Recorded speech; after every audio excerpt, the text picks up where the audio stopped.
बीड ते परळी आणि अंबाजोगाई ते कळंब रस्त्याच्या रुंदीकरणाच्या कामात शेकडो झाडांची कत्तल सुरू आहे। ही झाडं वाचवण्यासाठी वृक्षमित्र प्रयत्न करत आहेत। अनेक पत्र या वृक्षमित्रांनी प्रशासनाला लिहिली आहेत। मात्र वृक्षमित्रांच्या पत्राला जिल्हाधिकाऱ्यांनी केराची टोपली दाखवली आहे। सविस्तर पाहूयात।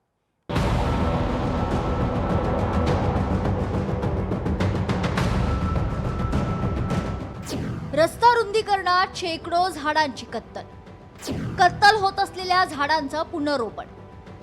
वृक्षमित्रांच्या पत्राला जिल्हाधिकाऱ्यांची मात्र केराची टोपली। अंबेजोगाई कळंब राज्य मार्गाचं रुंदीकरणाचं काम सुरू असून यामुळे पालखी मार्गावरील हजारो झाडांची कत्तल केली जाते। रुंदीकरणानंतर नवी रोपं लावण्यात येतील असा दावाही प्रशासनानं केलाय। मात्र कुठेही झाडे लावताना पाहायला मिळत नाहीये। ही झाडं 100 वर्षांपूर्वींची आहेत। अशा झाडांची मोठ्या प्रमाणात कत्तल सुरू आहे। या संदर्भात जिल्हाधिकाऱ्यांना अनेक पत्र लिहिण्यात आली, मात्र अद्याप दखल घेतलेली नाही। त्यामुळे आता सर्व गावकऱ्यांनी मिळून या झाडांचं पुनरोपण करण्याचा निर्णय घेतलाय आणि कत्तल केलेली झाडांची पुन्हा लागवड करत या झाडांना जीवनदान देण्याचं काम पर्यावरण प्रेमी करतायत।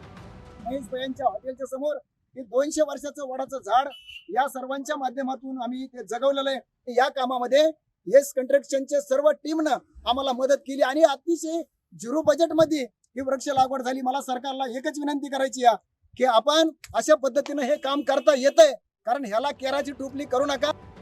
सर्वात प्रथम पोकलेन मशीननं वडाच्या सभोवताली मोठा खड्डा खडून झाडाला अलगद बाजूला काढण्यात येतं। दुसऱ्या ठिकाणी 25 फूट रुंद व 15 फूट खोलीचा मोठा खड्डा घेऊन त्यामध्ये गांडूळ खत टाकलं जाते।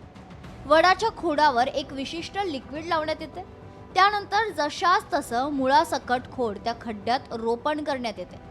असंच या वटवृक्षाचं पुनरोपण केल्यानंतर त्याची गावकऱ्यांनी पूजा करून आनंद व्यक्त केलाय।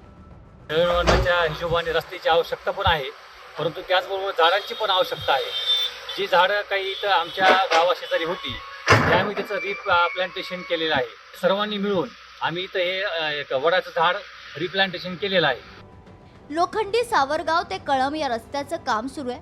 दळणवळणाच्या अनुषंगानं हा रस्ता महत्त्वाचा आहे, मात्र त्यामुळे झाडांचं महत्त्व कमी होत नाही आणि विकास कामांसाठी झाडांची कत्तल कितपत योग्य आहे असा सवालही गावकरी करतायत। वडाचे झाड माझ्या हॉटेल समोर होते।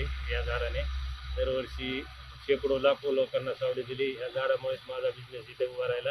या झाडाचं पुनरोपण आम्ही केलं, यशस्वीरित्या केलं आणि पुढल्या वर्षी आम्ही ज्यावेळेस पालवी फुटेल त्यावेळेस ह्याचा वाढदिवस साजरा करतो। दरम्यान महामार्गावरील अशी मोठी वडाची झाडांचं संगोपन व्हावं यासाठी जिल्हाधिकाऱ्यांना अनेक निवेदनं देण्यात आली, मात्र शासन याकडे दुर्लक्ष करते। लोकचळवळ आणि लोकसहभागातून जुन्या झाडांचं पुनरोपणाचं काम सुरू आहे। वड, नांदुरकी, पिंपळ अशी या मार्गावरील 50हून अधिक झाडं पुनरोपण व्हावं अशी मागणी आता ग्रामस्थ करतायत। हरिदास तावरे, लोकशाही मराठी, बीड।